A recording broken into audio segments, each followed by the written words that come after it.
और ईमान जिस तरीके से एक सेंसिटिव लड़की, रजब भाई बताते हैं कि बड़ी सेंसिटिव सी है, बड़ी ऐसी सी है।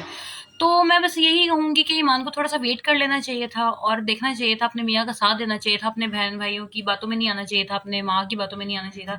थोड़ा-सा वेट करती तो आज वो भी सब्र का फल मीठा होता है, आपको पता है, फिर वो भी खा रही होती। और दूसरी बात ये कि यार जो है ना, औरत बहुत सेंसिटिव होती है, बड़े अरमानों के साथ, बड़े चावों के साथ, बड़े ख्वाबों के साथ वो आती है अपने मियाँ के घर, और वो अपने मियाँ की ही वजह से आती है। कोई भी औरत इतनी अच्छी नहीं होती कि मियाँ ना हो और ससुराल में वो सर्वाइव कर जाए। बट ठीक है, लेकिन मैं ये कहूँगी कि उसको थोड़ा बहुत नॉर्मल जिस तरह बीवियाँ होती हैं, और अपने शौहर अगर वो नहीं भी होते तो थोड़ा सा सर्वाइव करती हैं और अपने मियाँ के साथ एक ऐसा ताल्लुक मेंटेन करती हैं कि जिसमें तीसरा बंदा कोई एंटर ना हो सके, और वो एटलीस्ट अपना शादी चला सकें। उसको ये करना चाहिए था, बट उसने नहीं किया, उसने फैसले बहुत जल्दी में ले लिए और रजब भाई ने भी बहुत जल्दी में कर दिए।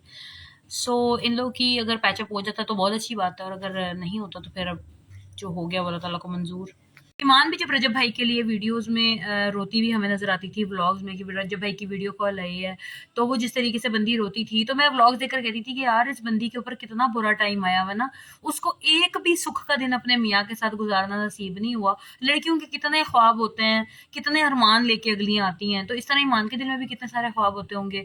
वो किस तरह आई होगी, और पहले ही रात जब वलीमे का था उनका, तो रजब भाई अरेस्ट हो गया, उसको थाने चले गए लेके। उसके बाद जब उसका शादी के थोड़े अरसा गुजरना शुरू हुआ, उसकी मुश्किल से 1 या 2 ईदें जो है वो गुजरी हैं। तो इसके इसके अलावा कि ईमान उस तरीके से रजब भाई के साथ घूमने नहीं जा सकी। उनका कपल इतना प्यारा था कि उनको नज़रें खा गईं। जब उनकी शादी इतनी ह्यूज हुई तो सोशल मीडिया पे इस चीज़ का तहलका मच गया कि यार इतनी बड़ी शादी है, कितनी लकी होगी, इसके नसीब कितने अच्छे हैं, इसको ऐसा शौहर मिला, इसको ऐसा ससुराल मिला, हाय हाय पड़ गई हर जगह पर। हासिदीन की नज़र जो है ना वो बहुत बुरी होती है, ठीक है? और नज़रें बद तो कहते हैं कि पत्थर फाड़ होती है, तो फिर इंसान क्या चीज़ है? लेकिन ईमान ने भी हम जो है वो उसको चीज़ों में ड्रैग करते हैं, क्योंकि कहीं न कहीं ईमान की भी गलती है। मुश्किल वक़्त में उसको अपने शौहर का साथ देना चाहिए था। लेकिन मैं यही कहूँगी कि हर औरत के जिस तरह ख्वाब होते हैं, उस तरह ईमान के भी बहुत सारे ख्वाब थे। सो मैं आगे भी बहुत सारी इस चीज़ पर वीडियोज़ बनाऊँगी, तो आप मुझे अपनी राय दीजिएगा ज़रूर कमेंट सेक्शन में। मैं रजब भट्ट से शादी करना चाहती हूँ। रजब भट्ट ने मेरा खर्चा लगाया हुआ है। रजब भट्ट मुझे कॉल्स करता है। उसी ने मुझे बताया है कि इस तरीके की वीडियोस बनाओ, और मैं उनकी पर्सनल लाइफ में इंटरफेयर कर रही हूँ, और लोगों को ये चीज़ बड़ी बुरी लग रही है, ठीक है? और मुझे रजब भट्ट कितने पैसे देता है वीडियोस बनाने के, और क्या जब मेरी शादी होगी तो मैं इस वजह से रजब भट्ट को पसंद कर रही हूँ कि मेरी शादी रजब भट्ट के साथ हो जाए, और ऐसे बहुत सारे घटिया किस्म के कमेंट्स। मुझे तो हेटर्स के दिमाग की समझ नहीं आती है कि मतलब कि इतने सारे लोग कंटेंट बना रहे हैं, मगर वो मेरी ही दुम पर पैर क्यों रख रहे हैं, और मुझे इस तरह के कमेंट्स क्यों करते हैं कि रजब भट्ट ने आपकी कितनी खर्ची लगाई हुई है, अच्छा ये वाली वीडियो बनाने के कितने पैसे दिए हैं उसने। रजब भट्ट आपको कॉल्स करता होगा, उसको पता होगा कि आप ये वाला कंटेंट बना रही हैं। मुझे बता दें कि आपको उनकी फैमिली में या उनकी चीज़ों में इंटरफेयर करने से क्या मिलता है? क्या आप रजब भट्ट की लॉयर हैं?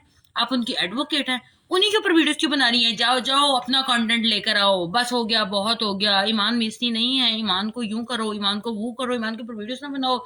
ओन बहुत अच्छा भाई, और रजब बहुत घटिया है। घटिया तुम लोग हो, तुम्हारी सोच है। आंखों के बावजूद तुम लोग अंधे हो, जो सब कुछ दिखा रहा है वो बेचारा, और तुम लोग नहीं देख रहे। और ईमान का सिर्फ यूं वाला तुम वो जेस्चर देख लेते हो, वो जो यूं के पीछे जो यूं वाला जेस्चर है ना, उसका छुरा घोंपने वाला, वो तुम लोगों ने नहीं देखा। So this is a reality check, sorry. यार अजय भाई ये क्या बात हुई, इतना टाइम हो गया मैं आपके लिए वीडियोस बना रही हूँ यार, एक कमेंट भी नहीं करते हो आप इंस्टाग्राम या टिकटॉक पे। कोई भी अगर आपके गाने की कॉपी कर ले, कोई भी आपके कंटेंट की कॉपी कर ले, आप फटाफट उसके नीचे कमेंट करके उसको अप्रिशिएट करते हो, और आगे से ये भी कहते हो कि हेटर्स अब तुम्हारे ऊपर भौंकना शुरू। जितना हेटर्स मुझ पे भौंक रहे हैं ना, आपको पता ही नहीं है कि मैं आपके से क्या क्या बर्दाश्त कर रही हूँ, वो फजूल। अब मेरे मरने से पहले आप एक बार ना मेरी वीडियोस वगैरह देख लीजिएगा, प्लीज चेकआउट कीजिए, क्योंकि मैं तो जब से वीडियोस बनानी शुरू की है ना, मैं तो ये कहती हूँ अल्लाह ताला से कि अल्लाह ताला एक बार रजब भाई जो है मेरी वीडियो देख लें, उनको पता लग जाए कि उनकी कोई ऐसी फैमिली बैठी हुई है जिसकी वजह से आवाम जो है वो पागल होती है मेरे ट्रू वर्ड्स के पीछे, या मैं आपकी इतनी अच्छी मजेदार फैन हूँ कि भाई आप देखेंगे वीडियोस तो आपको पता लगेगा, जब आप देखेंगे नहीं तो आपको क्या पता लगेगा।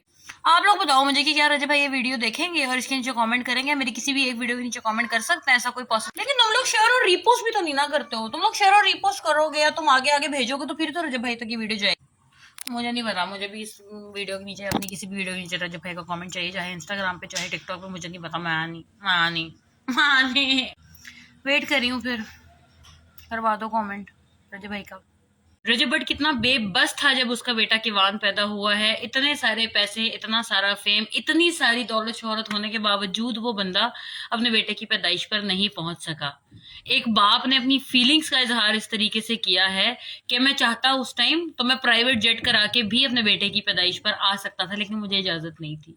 मैं बहुत फंसा हुआ था, मैं बहुत अकेला था।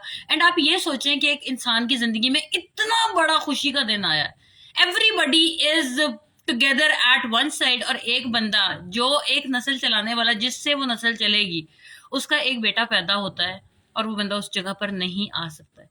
कहते हैं ना कि अल्लाह ताला ने सब कुछ लिखा हुआ होता है ऑलरेडी, कि आपकी जिंदगी में ये चीज होगी, इस चीज को आप फेस करोगे, ये चीज होगी, इस चीज को आपका फेस करने की किस्मत में नहीं होगा, तो आप जो आपकी किस्मत में है वो होगा, और जो नहीं होगा वो आप नहीं कर सकोगे। आप उसके लिए जितनी मर्जी प्लानिंग कर दो।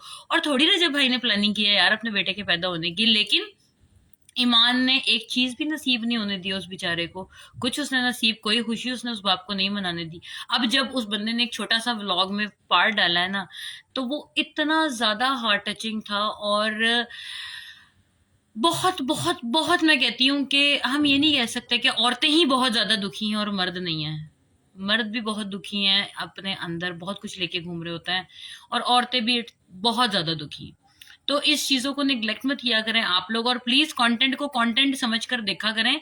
अगर आपने इस तरह ही रिश्ता देना होता है ना, तो फिर रिश्ता दे दें। ऐसा करें कि रिश्ता दे दें, ठीक है। आप जो कमेंट्स कर रहे होते हैं ना गंदे गंदे किस्म के, और अपना दिमाग आपका पता नहीं क्या उसमें भरा हुआ है, कमेंट मत किया करें। जरा दिमाग लड़ाया करें, एक लॉजिक समझाया करें मुझे, फिर आके कमेंट करो, मुझसे लड़ाई करो तो मैं आपसे लड़ूंगी भी।